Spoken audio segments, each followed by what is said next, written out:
fazer a antecipação de provas, né? Em qual momento e por qual motivo? Tu conseguiria dar um exemplo de um caso que tu entenderia que seria aplicável esse tipo de remédio aí?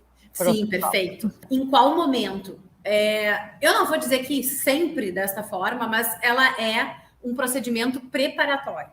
Então, o ideal é que se realize a produção antecipada de provas antes do ajuizamento da demanda principal. Então, a gente está aqui falando de vazamento de dados, né? Então, bom, eu pretendo aqui fazer a defesa de uma esfera indenizatória, então depois eu vou buscar uma indenização ou pelos danos patrimoniais, extrapatrimoniais, ou até mesmo uma obrigação de fazer a ser imposta, né, para aquele responsável pelo vazamento de dados ou o maltratamento dos dados. Então, essa vai ser a minha ação principal.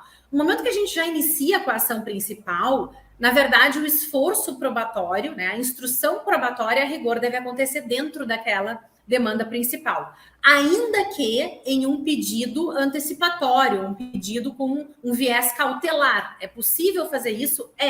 Só que aí eu já estou ajuizando a minha demanda indenizatória, eu já estou, inclusive, delimitando nos meus pedidos, né, quais são os requerimentos que eventualmente nós vamos trazer. Com a produção antecipada de provas, então, ajuizada anteriormente, então a pergunta é qual o momento? No momento imediato da verificação do dano, do ilícito, mas nós ainda não temos posse da prova constituída. Então, o momento é prévio ao ajuizamento da ação principal. Tá? Eu penso até, para dar um exemplo, assim, de um case, né? Suponhamos que eu tenho...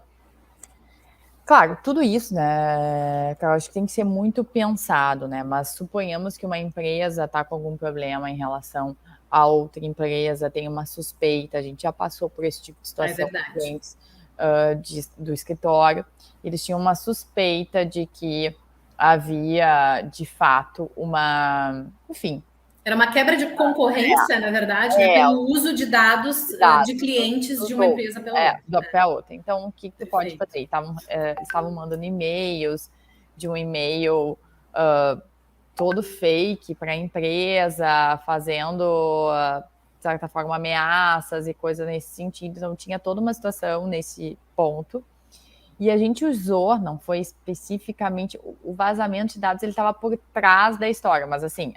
E na verdade nem era só um vazamento, assim, acidental, né? Começou um pouquinho antes, né? Assim, o que acontece? É muito usado esse tipo de demanda para quando a gente precisa descobrir, por exemplo, o IP da máquina, né? Então, o provedor de internet, ele não pode te dar esse tipo de informação, porque no Marco Civil da Internet diz que eu não posso informar o IP, sair pedindo o IP de todo mundo. Por quê? Porque o IP é um dado pessoal e, portanto, ele precisa ser protegido. A partir do momento que eu tenho um dado pessoal, que é o IP, que é protegido, como que eu vou descobrir quem é que está me mandando um e-mail me ameaçando para minha empresa e dizendo que vai roubar minhas coisas, meus dados, minhas informações?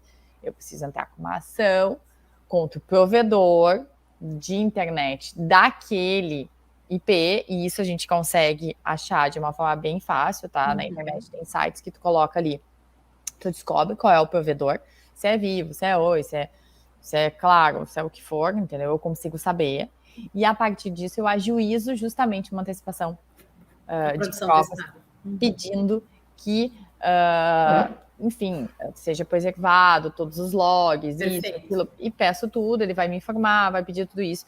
Esse seria um exemplo, Lúcia, que é corriqueiro. Hoje mesmo, um cliente me ligou para me perguntar sobre isso, tá? Isso é uma das coisas mais comuns, entre aspas, porque o que acontece? Eu não tenho como entrar com a ação porque eu não sei quem é a pessoa.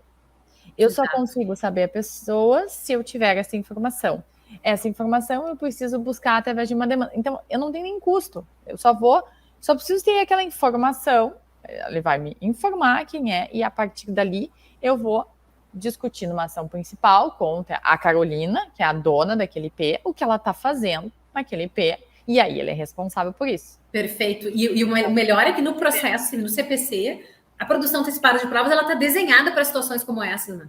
Exatamente. Porque nesse caso o provedor, quiçá, vai ser responsabilizado, vai ser réu da demanda principal, não será, né? Só que ele tem a obrigação de manter em sigilo, porque é um dado pessoal. Exatamente. O provedor de conexão, que é o provedor da internet, esse que nos conecta à internet, e o provedor de aplicação, que é tudo que a gente usa para acessar a internet.